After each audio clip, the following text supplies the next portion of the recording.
Everyone, and welcome to Frontliner Friday. I am Nancy Johnson. I'm the author of the debut novel, The Kindest Lie, which is coming out February 9th from William Morrow, HarperCollins.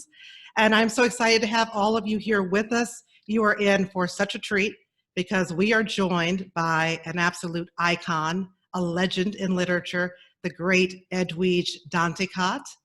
So we are delighted to have Edwidge with us. And if you are one of the uninitiated or you just don't know, let me tell you a bit about Edwidge.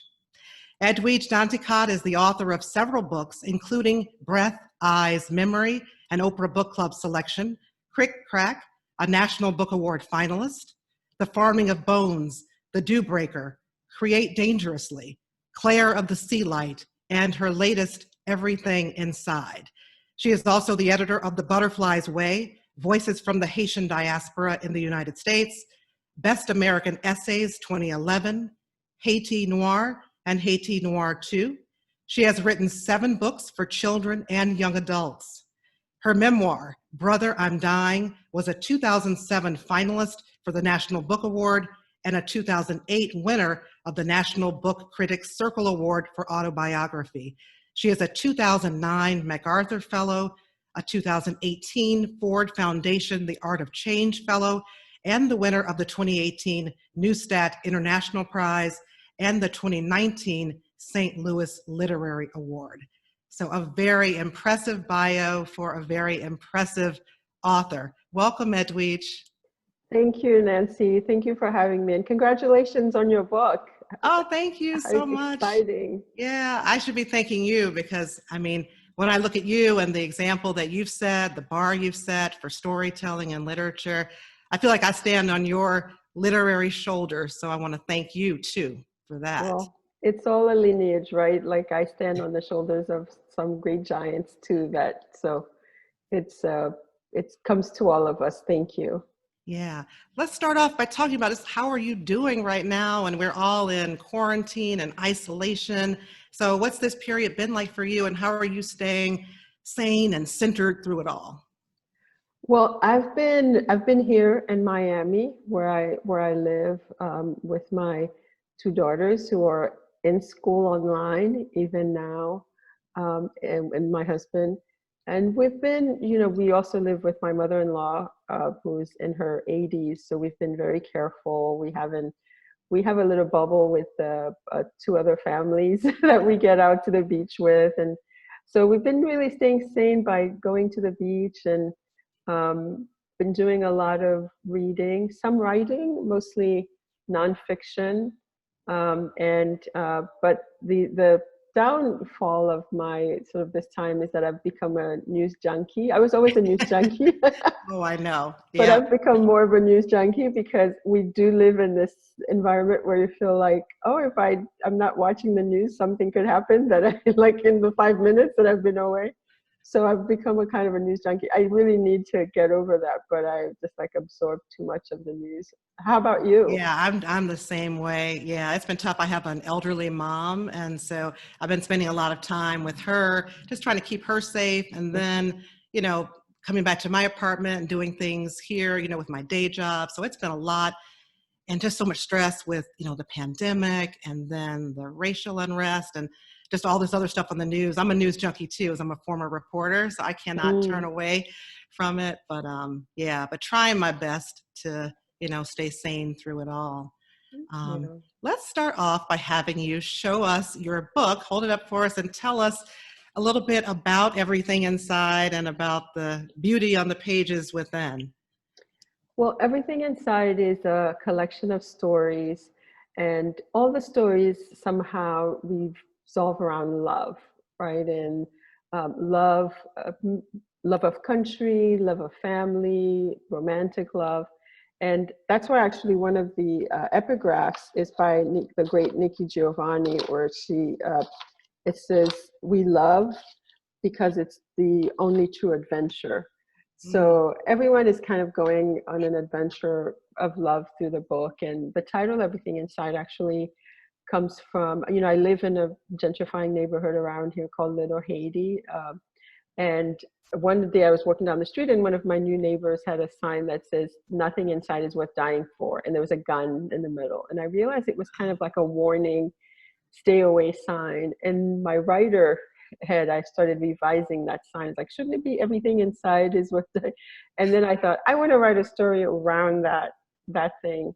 And so it's, it's really literally like everything inside a person's soul, everything inside a body in some cases, but everything inside revolves around someone trying to love somebody, and sometimes succeeding and sometimes not succeeding.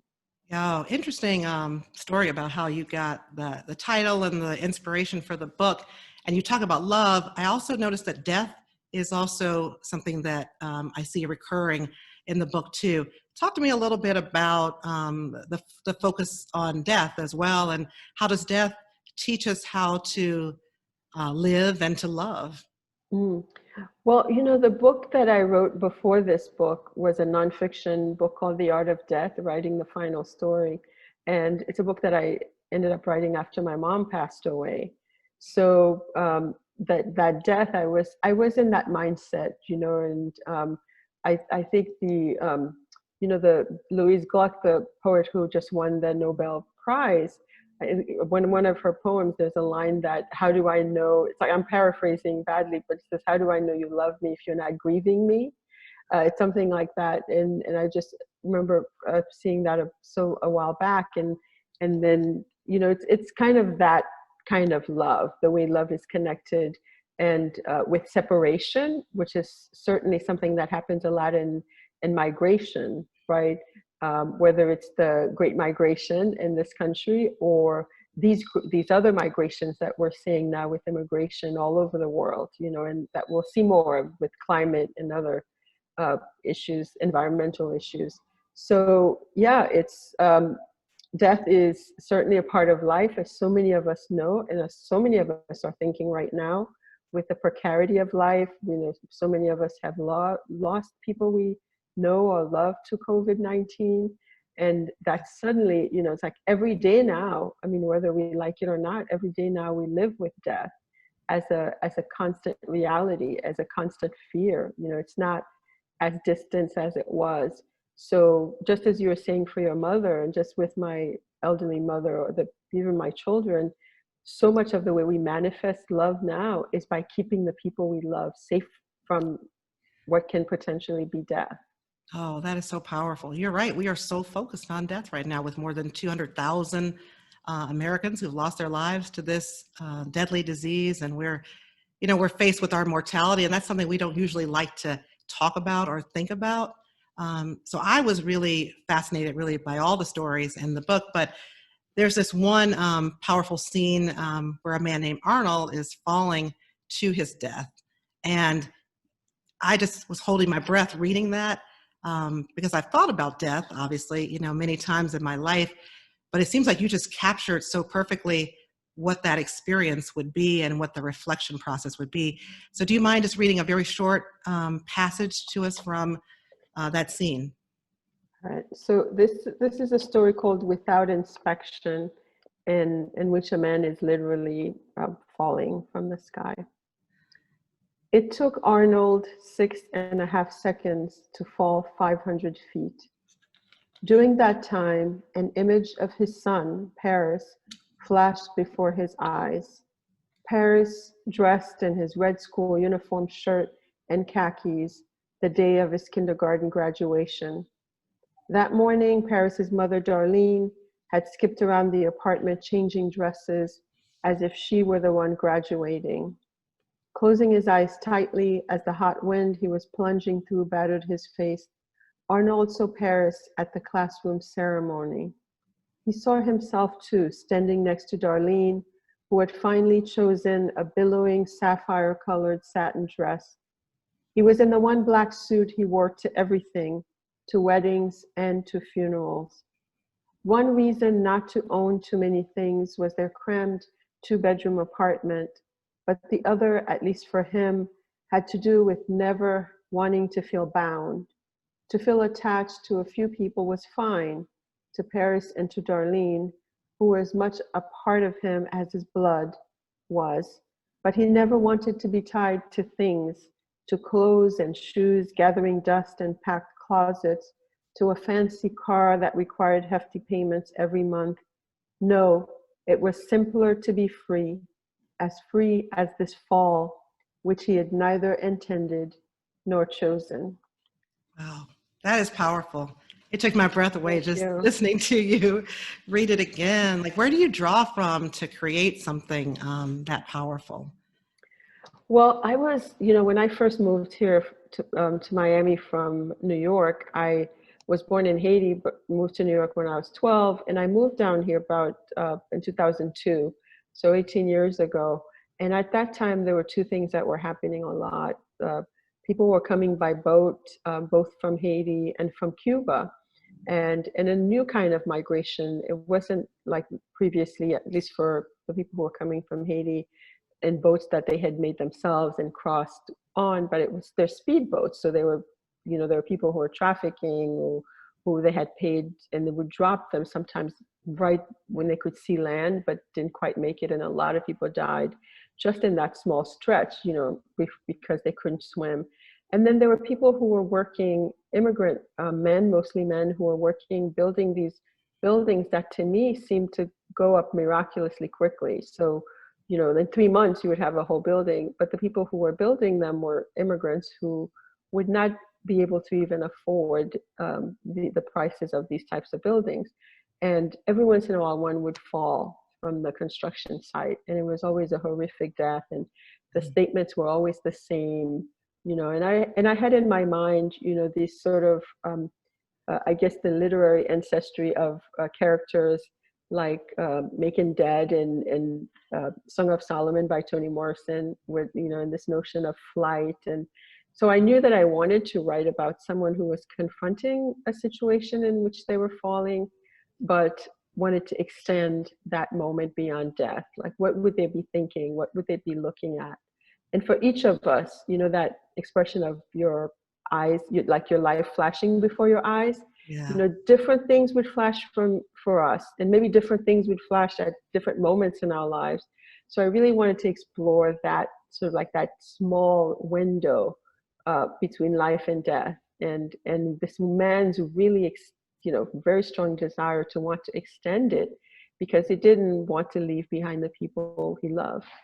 Yeah, and it's so interesting too that you write about the people who are sometimes fall through the cracks that other people don't always think about. So I wanted to talk a little bit about our origin stories. I am a descendant of slaves. My great grandfather was born a slave here in America, and was freed at the age of 10. And so, that's not ancient history. I'm not talking about great, great, great. So that shapes the way I view America and my relationship with this country. It shapes the things that I write. And I know that your origin and your history is very much rooted in Haiti. And how does that origin define you and shape the things that you write about?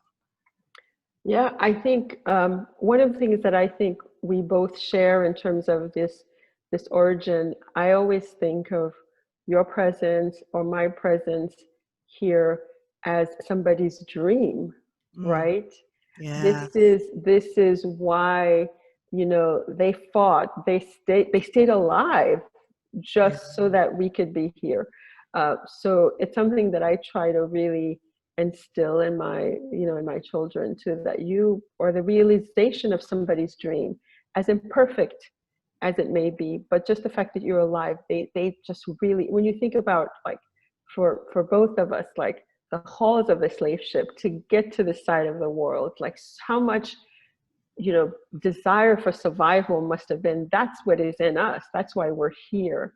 And so that, history is like ancestorship, that's a very strong part of what guides my work, and which is part documenting that history, or even if you're not directly talking about that history, the shadow of that history, because just as you said, it's not ancient history because there's so many echoes of this in our current lives, right? We see it all the time, like the legacy of both the joy, as you know, Imani Perry wrote a wonderful piece after George Floyd was murdered about how the African American experience is not just about pain, it's also about joy. And Yeah. which is something that we're also always saying about like the Haitian American experience, that it's also about joy. It's about, you know, it's a story born out of revolution, but in which people were punished after. But there's also, you know, we've also created beautiful art. We've also created beautiful music, you know, and at one point was an inspiration, you know, remain like that story of that revolution remains an inspiration to the world, but at one point was a concrete example of what enslaved people can do to free themselves. So I think we are all like daughters of these, you know, of this wonderful legacy that it's sometimes, you know, it's worth reminding ourselves, at least reminding the next generation, you know, of what we can do, of what the people who came before us have done, and also the possibilities that we you know we can do to maintain our survival.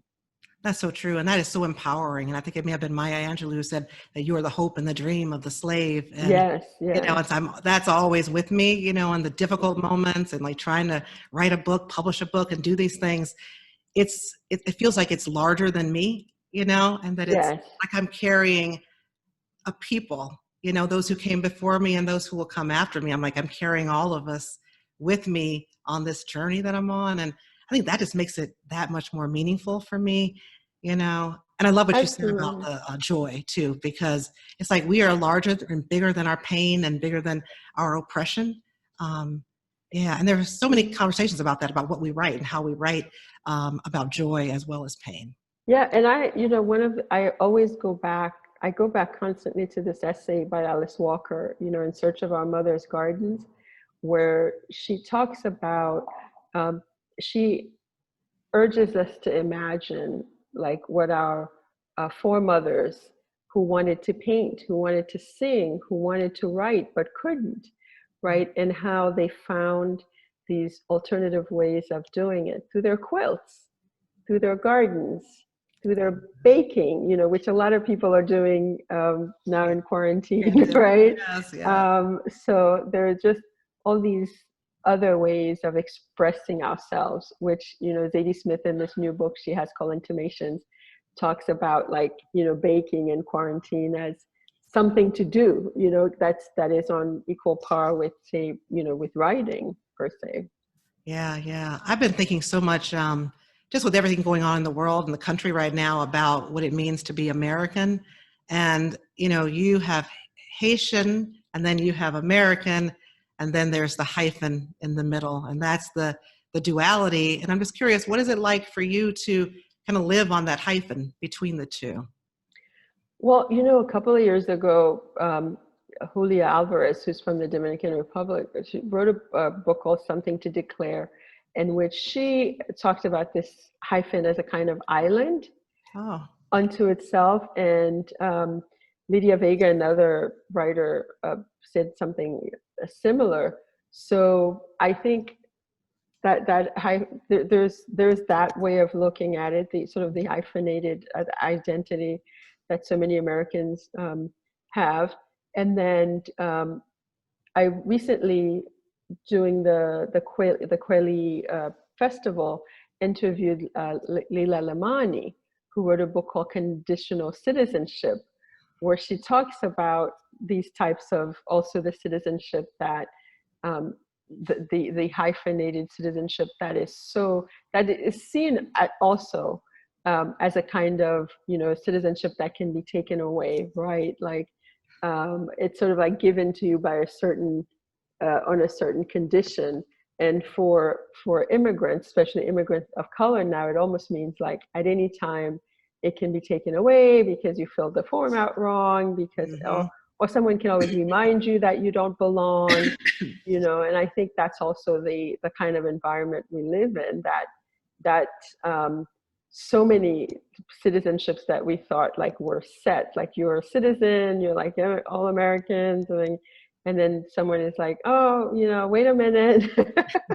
Yeah, not so fast. You're It's not. Yeah. conditional, exactly. And you're supposed to shut up and just be grateful on top of it all too, you know.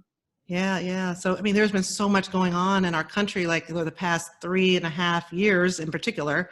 We had the Muslim ban, we had the, treatment of migrants and asylum seekers at the US-Mexico border. Then we have a president who has called people or countries where Black and brown people come from, S-hole countries. It's just been on, and it has been more than ever unbelievably difficult to be Black and brown in this country.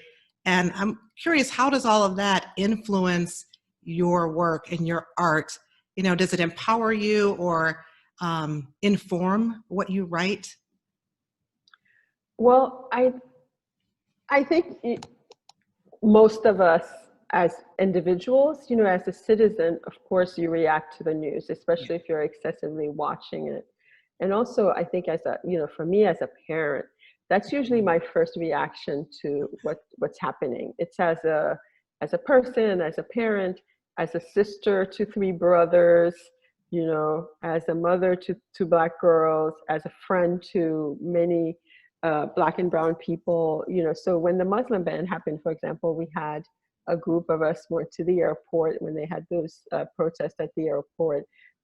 My first reaction, if it's possible, is that way, to try, if at all possible, to physically show up, right, in some way.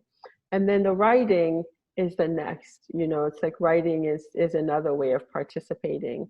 And part of the writing for me too is not always coming out and saying, oh, this is what I think, but trying to find stories in the community that I can tell of people who are actually going through some things, or people who, like parents who might about to be separated from their children because of the temporary protected status was taken away, or just trying to also tell these stories around me, to be a witness, as James Baldwin said. So I think that's the way that's been, and so I wrote a couple, I try to write from this view of just not just me, but also to try to include people in the community who may not be able to write like articles and so forth, to see what are their stories, and try to also incorporate that in what I'm seeing.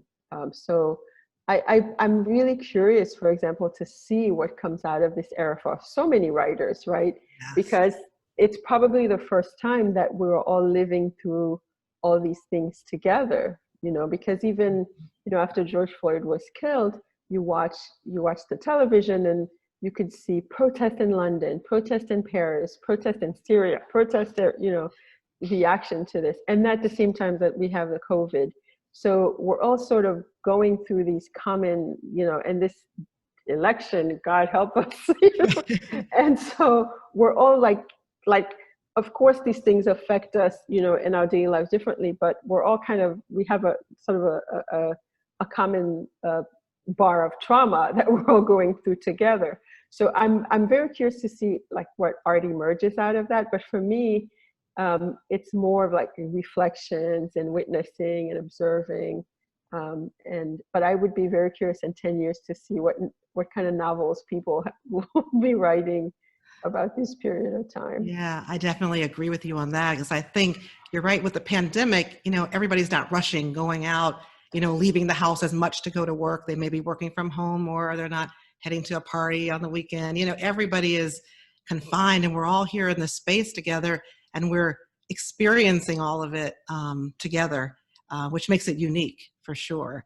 Toni Morrison, the late, great Toni Morrison, had a quote in response to another time of great upheaval in society. And I know she said, "This is precisely the time when artists go to work. There is no time for despair, no place for self-pity, no need for silence, no room for fear. We speak, we write, we do language. That is how civilizations heal." Yeah. Yeah. Yeah, I've always loved that quote of hers, and I've been citing it so much really since the beginning of that. It turns out it's harder than it sounds. Yeah, that's true. That's true. Yeah. But it's we do language, that is how civilizations heal. I think is so powerful, because we have so much healing to do. So I think it's really important that she also, in the Nobel lecture, talks about how language, divisive language, can shatter us too.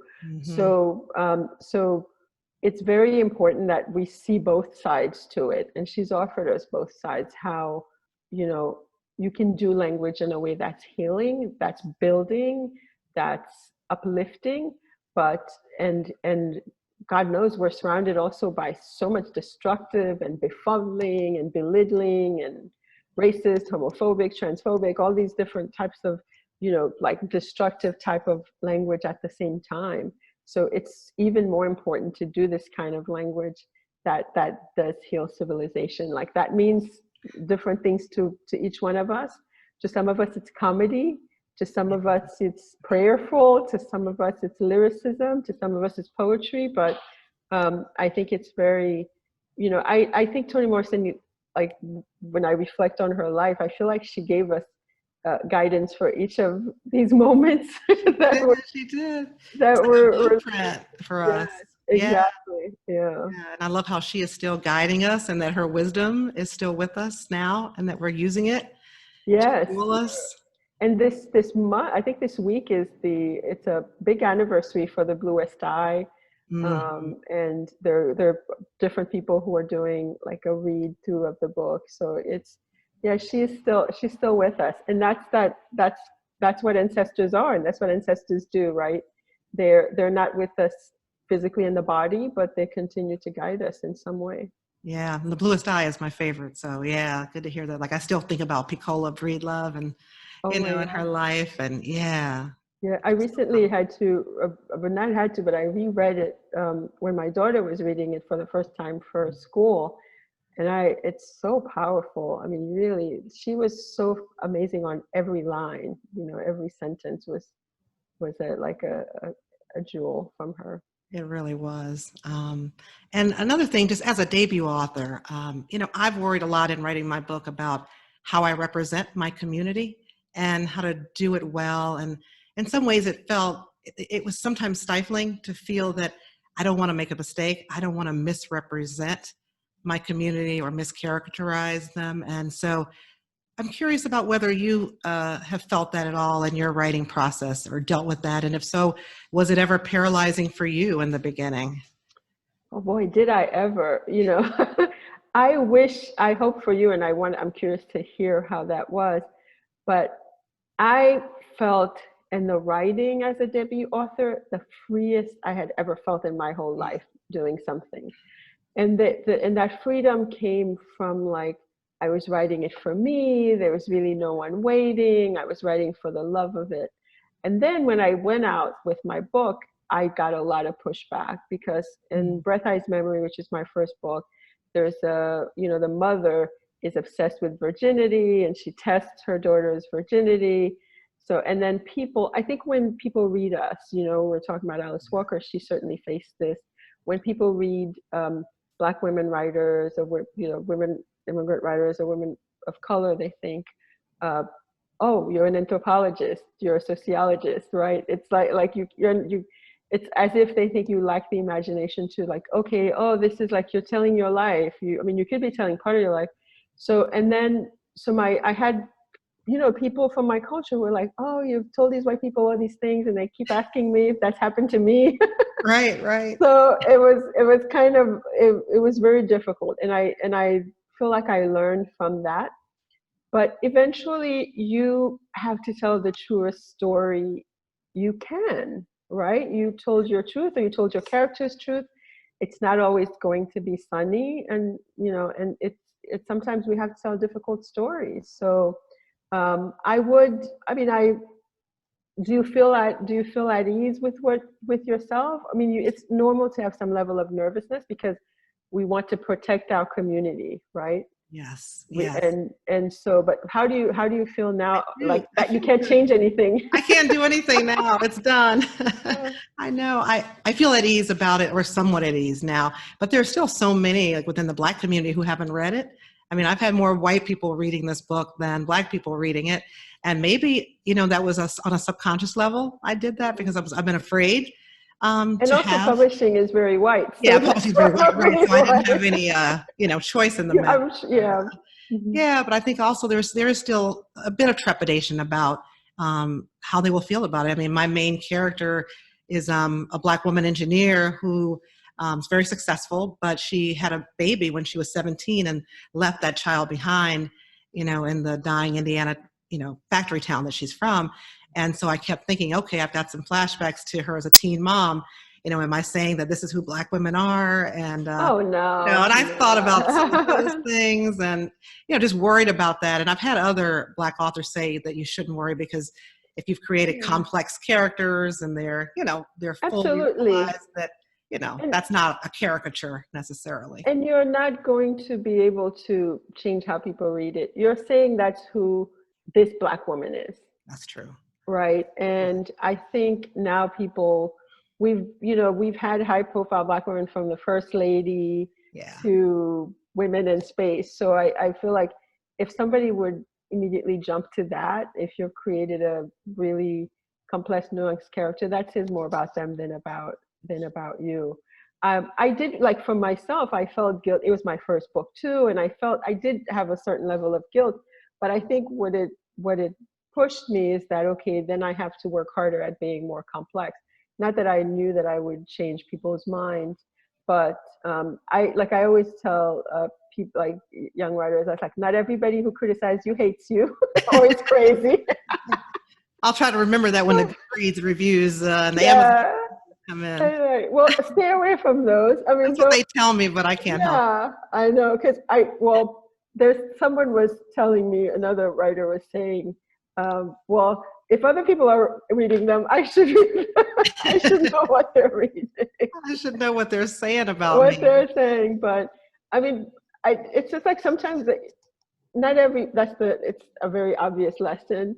And I feel like it's one that I'm always trying to, in my growth, sometimes feels like they know it better than me, but I'm always trying to teach them, like, not everybody is going to love what you do. You know what I Very mean? true. Very Yeah. true.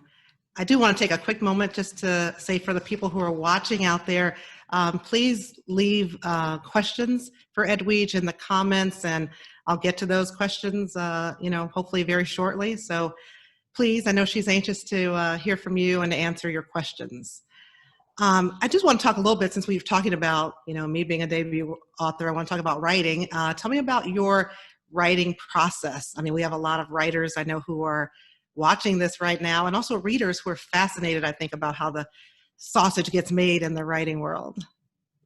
Well, I think when folks ask that question, I always think, like, I want to give a caveat. Like, the most important thing I think about anybody's process, you have to work around their life. You have to write around the life you have, right? And you have to do the best thing that works for you. Like, if I say my process is to sit by a beach, with my Mont Blanc and my very special notebook, don't listen to Right, that. or in that cabin in the woods. Exactly. That's, you don't have to do that thing to write your book. You just, like, sometimes you might be doing it standing at the kitchen counter, because that's the life you have. And at the Quelly Festival too, there was a wonderful conversation with Nikki Finney and her friend.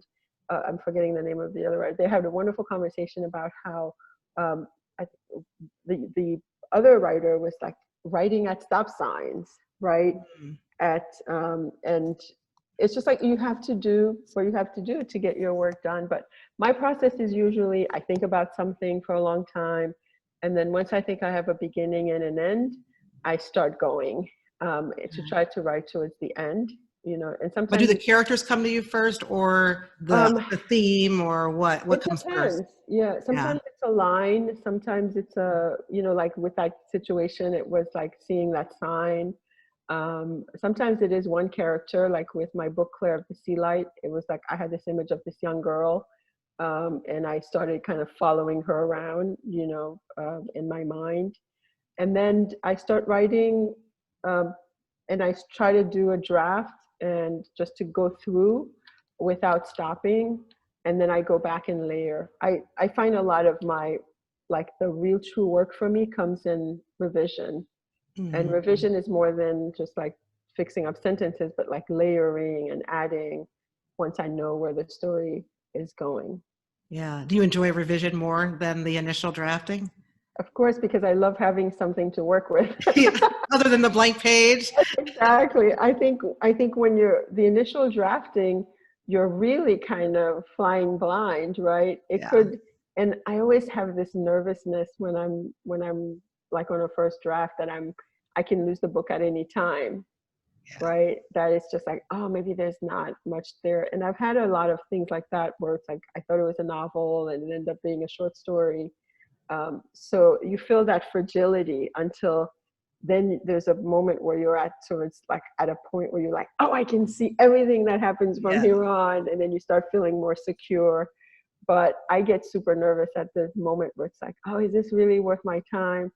And there's always that jumping back and forth between your real life and the writing life, where especially if crazy things are happening in the world and you're just like, oh my God, is this the best use of my time? Right, right. You're like, should I be calling my congressperson right now, or should I be Yeah. working on this book? Yep. That's so true. And you mentioned the beach, and so you live in Miami and Uh-huh. Little Haiti. So do you write at the beach, or where do you Oh my write? gosh. I'm one of those people that if I never had to come out of my house, I wouldn't like for so I'm only probably social because I have social children. So I write where I'm talking to you from. I have this thing behind me is something I got to block out the light from the windows. It's like a room divider, and I have a desk in front of me, and this computer that I'm talking to you from is where I mostly write. Sometimes I will write in my bed. Because I write longhand first. Okay, I was going to ask you Um, that if you draft, longhand or on the computer. yeah, I do longhand. I have a lot of notebooks. And I find because I'm of like the first time I used a computer, I was in college where you had to actually go to the student center to sign up for hours. So I was typing my papers like I think it was like a junior in college where I started writing from a computer. So I still have that feeling that I have to bring something to the computer, like Okay. that I then like so my revision starts with typing from longhand. hmm And it has been a long, illustrious career for you. Can you think back to when you were a debut author and go back there when you were first putting your book and your work into the world, and now looking through the trajectory years later? What would you tell yourself back then as a debut author, the thing that you know now that you wish you had known then?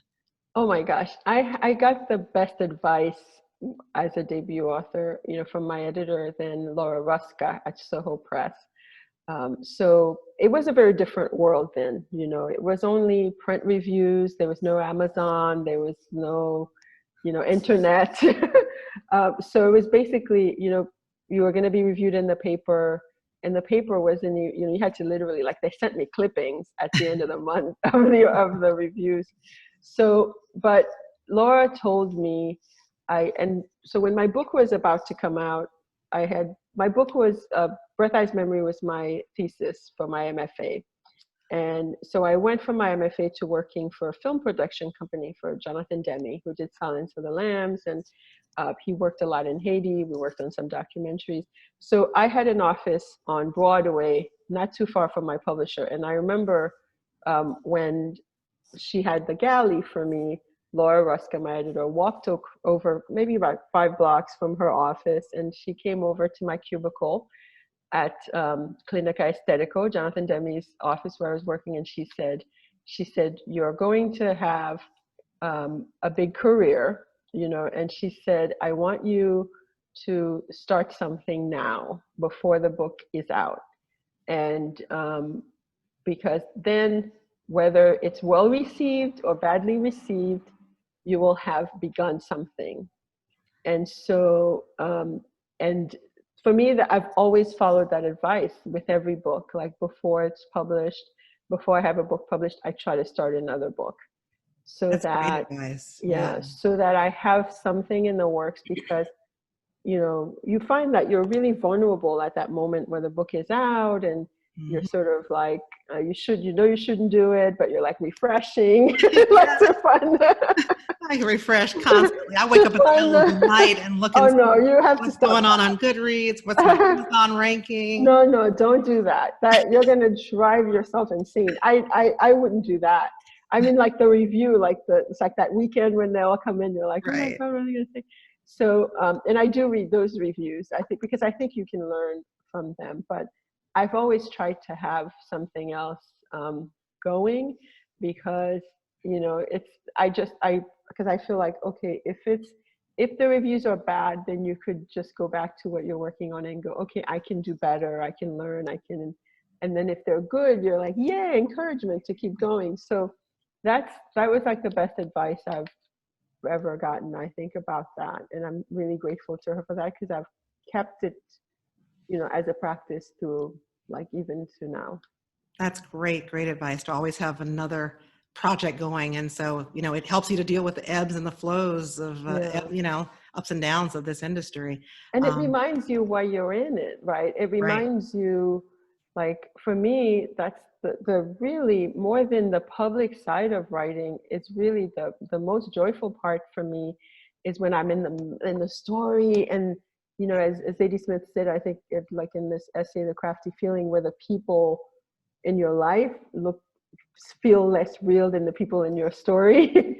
So I live for that moment, and so for me, it's the love of like the process that is like the most you know uh, fun element part of it. So so Wonderful. it actually brings me back to that space where I just enjoy the things that I can actually control about the whole process, which is the writing. Beautiful. Questions are coming in for you. So I'm going to go to those questions now. The first one is, Edwidge has achieved so much in her writing career. What does she still want to achieve in the future of her writing? More writing. More of the same. More, yeah. I want to grow. It's like I every time I just remember Maya Angelou saying that how she had those yellow pads in a hotel room, and every book was like starting over. So at this point, because I've written quite a few things, it's like I don't want to repeat myself. I just want to. I want the privilege and of being able to write more and publish more. Really, because I feel really, like I said, I love what I do, and I feel like really blessed that people are willing to read it. So I just want to do more of that until I'm like in my 80s. There you go. I'll never retire. I'll never retire. Yes. Okay, here's another one.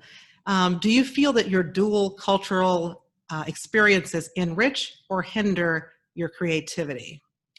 Well, I believe, it's like we're all contain multitudes. That I think that's always an advantage, right? Because as a creator, right, as someone who's writing about other people, we want to write multifaceted people. We Yeah. want to write complex people, and not just in terms of uh, you know logistical identity or like nationality or ethnicity or gender, preference, or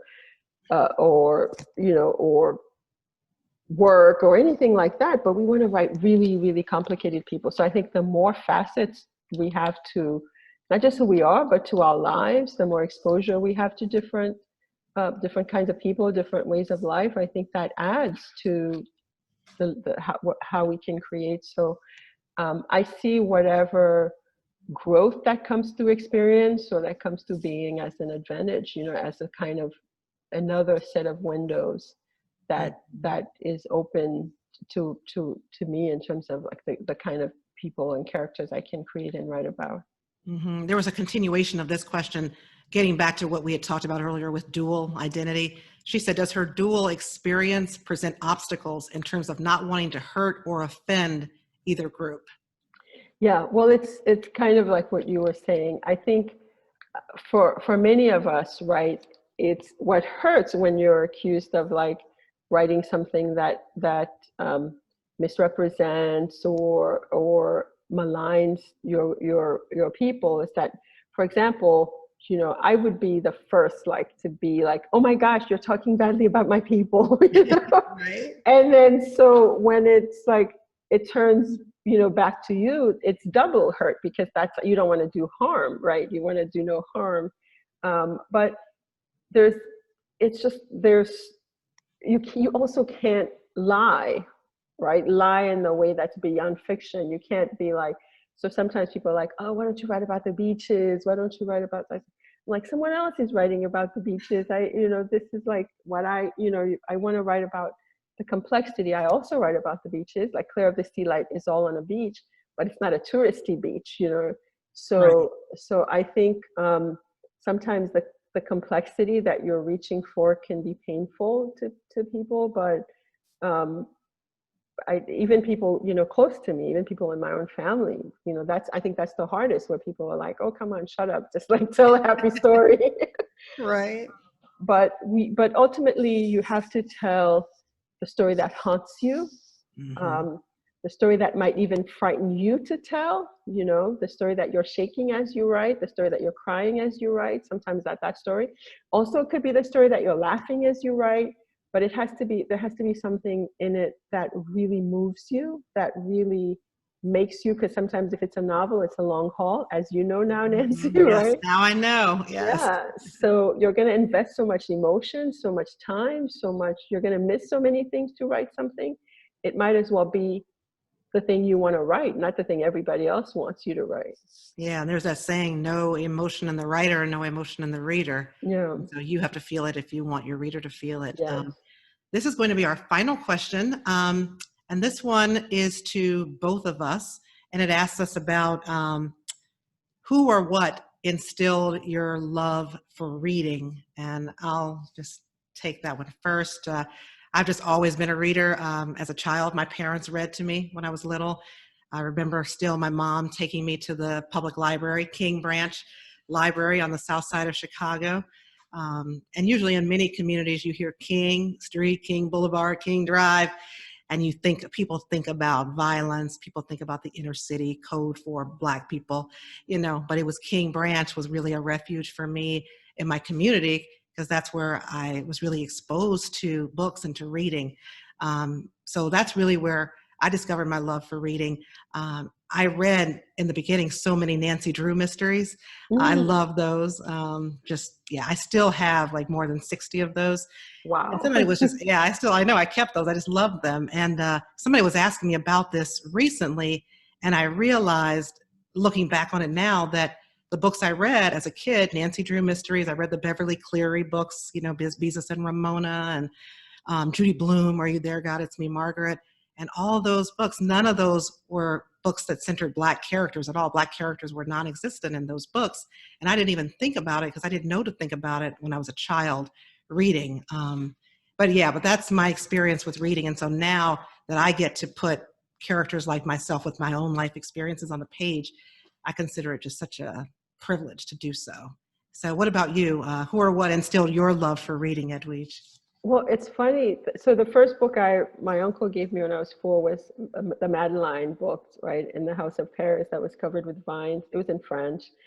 And then I started from that wanting to make books with my brothers. And we read a lot of, growing up, my brothers had a lot of what they called like Westerns, but cartoons. They had those books, and they had the French like Asterix in those books that they got from France. I read those a lot.